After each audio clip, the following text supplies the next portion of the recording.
Bonjour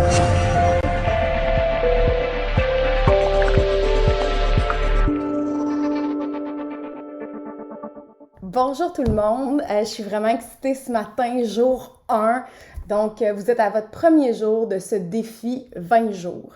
Aujourd'hui, ce qu'on va faire, en fait, c'est pas un entraînement physique, c'est pas de la conscience corporelle. On va commencer avec le pilier du mindset ou de l'état d'esprit. Pourquoi on va faire ça? En fait, c'est très simple. Pourquoi vous êtes là? En fait, pourquoi vous avez décidé de vous inscrire? Pourquoi vous avez décidé d'embarquer là-dedans? Peut-être parce que vous aviez le goût de m'encourager, peut-être parce que vous vous êtes dit « ça me prend quelque chose cette année en 2021 » parce qu'on s'entend que 2020 a été quelque chose. Il y en a peut-être qui se disent « moi, je veux améliorer mes habitudes de vie ». Il y en a d'autres qui se disent « on va essayer de voir ce qu'elle propose pour voir si ça peut être intéressant pour moi ». Mais bref, tout le long de ce 20 jours-là, on va aller répondre à une question.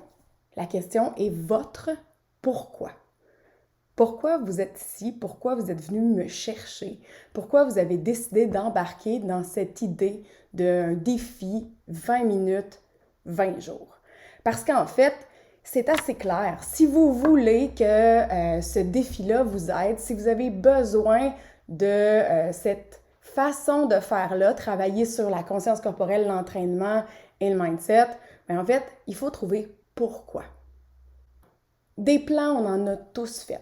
On en a fait des plans pour le travail, on a fait des plans pour la maison, on a fait des plans quand on a voulu commencer à avoir des enfants, changer de vie, acheter une maison. On a fait des plans aussi simples qu'une liste d'épicerie, puis on se rend bien compte qu'il nous manque toujours quelque chose dans le panier quand on sort. Donc, à quoi ça sert ces plans-là? Ces plans-là, c'est comme une espèce de schéma mental qu'on met en place parce qu'on s'est dit, nous, on veut faire ça. Parce que c'est important pour nous, mais justement, c'est important jusqu'à quel point? Et c'est ça qui est important parce qu'en termes de motivation, si vous ne connaissez pas votre pourquoi vous êtes là, c'est plate à dire, mais ça ne tiendra pas la route. Pensez à tous ces moments où vous avez essayé de faire des plans dans votre vie. On a au début ce qu'on appelle la phase lune de miel, c'est-à-dire la phase où c'est beau, on est motivé, je mange pas de sucre pendant 7 jours, je fais pas ça, je vais avoir des meilleures habitudes de vie, je vais aller prendre ma marche à tous les jours. Est-ce que ça dure? Puis la raison pourquoi ça perdure pas dans le temps, c'est parce que votre pourquoi, ou plutôt la réponse à pourquoi, n'est pas assez fort. Donc, on va essayer de trouver c'est quoi votre pourquoi, puis comment on est capable de le mettre en place. Parce qu'au cours de ma vie, j'ai essayé plein de choses. Donc, ceux qui me connaissent, vous le savez, je pars des projets, j'essaie de modifier des choses. Plusieurs choses ont tenu la route, notamment pour ce qui est des saines habitudes de vie. Moi, je considère comme une personne qui les applique au quotidien. J'ai une discipline d'enfer. En fait, oui, je me lève à 5 heures à tous les matins, je mange pas de sucre, puis je mets ma liste de médicaments à jour. Mais en fait, je suis pas mieux que personne. En fait, j'ai trouvé sur mon chemin des gens qui m'ont aidé. C'est ces solutions-là que je vous propose aujourd'hui. La première solution pour aider à mettre en place un changement dans nos habitudes de vie, que ce soit au niveau du mindset, de la conscience corporelle ou de l'entraînement, en fait, ça vous prend un coach. C'est ça, c'est à ça que je cherche. Donc, un coach, c'est qui ou c'est quoi? En fait, c'est quelqu'un qui va vous aider à dire « Hey, lâche pas! Hey, aurais-tu oublié ça? Là, en ce moment, tu devrais changer pour ça. » Ou ça vous aide à réfléchir sur votre action. Puis ça vous aide en même temps à vous donner le petit plus parce que, soyons francs, on n'est pas super gentil avec nous. On l'est avec les autres, par exemple, avec nos amis, avec nos enfants, avec nos collègues de travail, mais on se juge tout le temps très, très durement. Et pour vous expliquer ça, en fait, moi, je prends appui sur moi. Je dis à mes athlètes ou aux gens que j'encadre dans mes cours, il n'y a pas de problème, ça te prend un temps de repos, lâche pas, t'es capable. Mais moi, par exemple, quand il vient à moi, si je manque un matin d'entraînement parce que je suis plus fatiguée ou parce que, par exemple, j'ai eu une grosse semaine et que je me tape sur la tête, je suis la première à utiliser ces conseils-là. Je suis la première à moi aussi avoir besoin d'un coach pour m'aider. Donc, c'est un peu ce qu'on va faire pendant le 20 jours. Je me propose pour être votre coach, mais pas moi tout seul, là, parce que moi tout seul, ça serait pas assez. Je suis allée chercher vraiment des spécialistes qui vont vous amener ces nouvelles idées-là. Donc, ça revient toujours à notre question fondamentale, pourquoi? Pourquoi moi, je voudrais changer? Puis le coach, il est là, mais le coach, il peut pas il peut pas mettre vos souliers à votre place. Il peut pas partir la vidéo à votre place. Mais il peut être là, par exemple, quand vous partez la vidéo. Il peut être au bout du courriel, par exemple, quand vous avez une question. Mais vous devez vous-même faire partie de la solution. Donc, vous devez vous-même vous dire, ben moi, je veux le faire parce que. Et vous devez être gentil ou empreint de compassion avec vous-même. On est allé d'entendre le mot compassion, mais voilà. Mais c'est un mot hyper important parce qu'en fait, il faut commencer par soi. En fait, il y a des études qui ont démontré que le cerveau ne fait pas de différence entre une valorisation externe et une valorisation interne. Qu'est-ce que ça veut dire dans la vie? Ben, vous le savez, ça nous fait tous du bien la petite tape dans le dos. Votre patron ou un collègue ou un ami ou votre conjoint qui arrive et qui dit « Hey, bravo, good job, t'as bien fait ça. » Et ça nous fait du bien. Certains même ne travaillent que pour ça. Et ça, c'est autre chose. Mais savez-vous que le cerveau ne voit pas de différence entre cette valorisation-là qui vient de quelqu'un d'autre et vous-même qui vous le dites? Donc, si vous vous dites à vous-même « Hey, bravo, good job. Hey, tu l'as fait un matin. C'est bon. » Ne serait-ce aussi que de le mettre sur son fil Facebook si on a besoin d'un élément concret, là. Mais le cerveau ne fait pas de différence entre les deux. Donc, de s'encourager. Et ce que je veux essayer de vous amener à faire, c'est de devenir votre propre coach, le président de votre fan club, votre CEO du développement personnel. Donc, on va essayer de faire ça tout au long parce que le coaching et donc le renforcement positif vient vous aider. Il y a des gens qui sont nés avec, il y a des gens qui l'ont d'office, il y en a d'autres qui ont besoin de cette approche-là pour réaliser leur plein potentiel. Bien, c'est un peu ce qu'on va essayer de faire. Il y a des gens qui se sont inscrits, qui ont fait des triathlons 2-3 fois, et j'ai des gens ici qui sont là pour une remise en forme.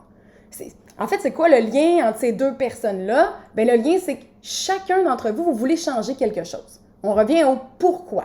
Donc, qu'est-ce que vous voulez changer? Là, vous allez être tanné de m'entendre avec la question, mais qu'est-ce que vous venez chercher?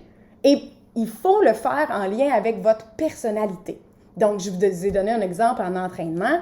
Quelqu'un qui a fait à peu près 3 triathlons ne va pas venir chercher la même chose en entraînement que quelqu'un qui débute. Vous allez devoir adapter.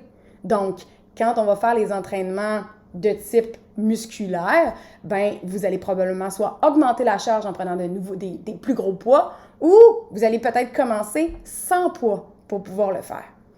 Donc, il faut aller chercher selon le type de personnalité. Mais ça, on le comprend très bien en entraînement physique. Sauf que quand on parle de personnalité, on se compare trop souvent les uns avec les autres. Donc, il y a des types de personnalités très différentes. Donc, il n'y a pas personne qui apprend de la même façon. Il n'y a pas personne qui réalise ses objectifs de la même façon. Vous devez trouver votre façon de faire. C'est pourquoi je vous ai donné une petite série de tests. Ces tests-là, moi, je n'ai pas besoin des résultats, ils sont pour vous et libre à vous de les faire, mais je vous encourage fortement à le faire. Notamment, un petit test de personnalité pour savoir un peu on est qui. Donc, vous allez avoir le lien pour ce test-là pour un peu plus vous connaître vos forces, vos faiblesses, quel type de personnalité, comment on se sent. Et le deuxième test, je suis désolée, le deuxième test, il n'est qu'en anglais. Donc, si jamais vous avez besoin d'aide pour comprendre les questions en français, soit vous pouvez utiliser quelqu'un dans votre entourage qui parle français, qui est capable de vous le traduire, soit vous pouvez très bien faire appel à moi. Ça va me faire plaisir de vous aider. Ce test-là, c'est un test qui est éprouvé, qui est avec le Flow Genome Project, qui est piloté par Steven Kotler, qui est un de mes auteurs favoris. Et ce Flow Genome Project-là vous permet de savoir quel est votre type de flow. Qu'est-ce que le flow? Le flow, en français, on appelle ça être dans sa zone. Vous savez, ce moment-là, tu sais, où on est en train de travailler puis qu'on perd la notion du temps puis que, mon Dieu, qu'on se sent productif. Bien, en fait, c'est la combinaison de 5 composantes neurochimiques qui s'alignent en même temps pour nous donner une productivité optimale. Ça ne veut pas dire que tout ce qu'on fait est merveilleux et digne d'Einstein. Ça veut juste dire qu'on se sent très, très productif. On perd un peu la notion du temps Et on perd aussi notre critique intérieure qui est tout le temps là en train de nous dire « Fais pas ça, qu'est-ce que les gens vont penser? Fais pas ça, ça marchera pas. » Ou « Fais pas ça, tu devrais pas faire ça comme ça. » Ou « Ça, c'est pas, c'est parfait. » C'est l'espèce de voix là, qui vient nous critiquer à chaque instant. Bien, dans le flow, cette voix-là, elle disparaît. Et donc, il faut connaître de quel type de personnalité vous avez pour aller chercher votre flow. En fait, il y en a 4 types. Il y a le type qui est plus intensité. Votre digne représentante est ici. Il y a le type qui est vraiment sur, aussitôt qu'on est en groupe, on aime ça, on est bien. Les enseignants, souvent, on se nourrit un peu de la foule. Il y a aussi les flows, ceux qui sont dans le flow, donc les gens qui trippent sur le yoga, la méditation et qui ont besoin de se centrer. Les choses trop rapides ou trop intenses, c'est pas ça qui les fait tripper, c'est davantage d'être dans le calme, être posé, et c'est là qu'ils trouvent leur flow. Et finalement, il y a ceux qui sont des gens qui sont très réfléchis dans un travail très, très intellectuel. Par exemple, assis sur un projet de session très important ou dans une construction scientifique, c'est là qu'ils vont trouver leur flow. L'important, c'est de savoir de quel type de personne on est. Parce que selon qui on est, on n'aura pas les mêmes objectifs et vous n'aurez pas le même pourquoi vous êtes ici. Donc, probablement que quelqu'un qui est plus un flow va triper sur les entraînements, sur la conscience corporelle parce qu'ils sont plus lents, mais quelqu'un qui est plus dans l'intensité va aimer plus les entraînements intenses. Et c'est important de se connaître pour fixer des objectifs vraiment en lien avec qui on est et donc respecter son « pourquoi je suis ici ». Alors, je vais terminer avec ce qui nous bloque. Bien, ce qui nous bloque, qu'est-ce qui peut nous bloquer en fait? C'est toutes nos croyances limitantes. Ah ben là, je vais pas faire ça. Ah ben là, ça a l'air niaiseux. Ah ben là, c'est pas quelque chose à laquelle je crois. Ou je suis pas née pour faire ça. Ou moi, j'aurai jamais ce corps-là. Ou moi, bref, toutes ces croyances-là qu'on entretient. Les croyances limitantes vont être davantage vues par Annie Kim. C'est elle, la spécialiste du mindset, qui va vous amener ça. Mais les croyances limitantes, moi, j'en ai beaucoup. J'en ai beaucoup dans le fond ou parce que je me dis, bon ben, moi, il faut que je m'entraîne fort puis que je travaille fort pour avoir des résultats. Oui, mais ça m'amène aussi des fois à me blesser. Donc, ça ne veut pas dire que c'est vrai qu'il faut toujours travailler fort. Des fois, on est capable de travailler moins fort puis d'avoir un aussi bon résultat. Donc, vous pouvez vous-même trouver vos propres croyances limitantes. Il y en a dans tous les domaines. Il y en a reliés à l'argent, comme par exemple, l'argent ne pousse pas dans les arbres. Non, effectivement, elle ne pousse pas dans les arbres. Mais il y a des gens qui réussissent à tirer très bien leur épingle du jeu. Comment on fait? Moi, je ne serais jamais capable de faire ça. Donc, oui. Mais vous voyez tous les éléments que souvent qui nous ont donné une petite émotion de « je suis capable » ou qui nous transportent font échec à ces croyances limitantes-là. C'est pour ça qu'on aime tous les éléments un peu magiques, style Walt Disney, pourquoi Noël est empreint de magie, parce qu'ils nous permettent de faire quoi? De tasser ces croyances-là limitantes pour un petit moment. Donc, premièrement, il faut les identifier, puis deuxièmement, il faut les tasser. Puis on les tasse justement en faisant ce travail-là intérieur, de dire à chaque fois que cette croyance limitante arrive, donc ben là, je ne serai jamais capable de faire ça, ben de dire, je ne suis pas capable de faire ça maintenant. Donc oui, peut-être qu'en ce moment, je ne suis pas capable de me tenir sur les mains puis de marcher, effectivement, mais je ne suis pas capable maintenant, parce que je suis sûre que si on me la montre, je vais être capable de l'apprendre. L'autre chose aussi, c'est avoir les mauvais objectifs. Donc, comme je vous disais, la raison, si votre objectif n'est pas en lien avec votre personnalité, votre type de flow, ben vous ne le tiendrez pas. Et c'est pas vrai qu'on est tous pareils. C'est pas vrai qu'on aime tous de l'entraînement super intense à faire 15 répétitions de push-up puis après ça sauter dans les airs. Puis ça veut pas dire non plus que c'est ça qui vous convienne non plus puis que c'est ça qui va être bon pour vous. C'est même le contraire. Mais on a tendance souvent à penser que tout le monde devrait faire les mêmes exercices, tout le monde devrait apprendre de la même façon, tout le monde devrait faire la même chose, alors que c'est pas vrai du tout. Donc, le mauvais objectif, ce serait de vous donner, par exemple, de dire, ben moi, je vais me lever à 5h30 à tous les matins, puis aller faire ce que Marie-Ève donne dans le 20 minutes, puis après ça, aller courir. Si vous êtes quelqu'un qui aimait ça dormir tard, faites pas ça. Ça marchera pas. En même chose que si vous décidez de le faire le soir, puis que ça vous stimule trop, vous serez peut-être pas capable de dormir. Et donc, vous allez arrêter. Il faut vraiment le faire dans un mode de vie qui vous convient. Puis des fois, c'est peut-être pas la première fois qu'il va fonctionner. C'est pour ça que vous allez avoir accès aux vidéos tout le temps. Donc, le 20 jours, vous allez pouvoir peut-être le refaire et le refaire parce que je dis beaucoup de choses en 20 minutes. Et donc, peut-être que ça va vous prendre 2-3 fois pour être capable d'aller chercher ce que vous avez de besoin. Je termine avec votre devoir. Je vous ai demandé d'avoir un calepin et un crayon pour tous les aspects du mindset qu'on va travailler.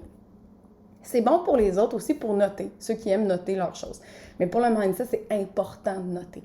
C'est important de garder ça sur un papier, à côté de la tête de lit, parce qu'il y a plein d'éléments qui peuvent aller là-dedans. La première chose, c'est quoi votre raison? Pourquoi vous êtes ici? C'est quoi vos attentes? Bien sûr, envers le programme, envers moi comme coach. Vous pouvez bien sûr je vous invite à les noter, puis même à me les envoyer. Mais c'est quoi vos attentes pour vous? Qu'est-ce que vous venez chercher ici? Quelles sont les habitudes que vous voulez changer? Quelle est votre raison principale? La raison qui est dans le fond de vous, de ce que vous voulez faire avec ce 20 jours-là. Parce que je vous le dis, à la fin, c'est votre résultat qui compte. Moi, je ne suis que la personne qui est là pour vous dire « Go, t'es capable, je vais t'aider. Ensemble, on va trouver la recette qui va faire en sorte que tu vas gagner. » Mais c'est pas moi qui va mettre ses souliers. Puis c'est pas moi qui va faire les exercices. C'est vous.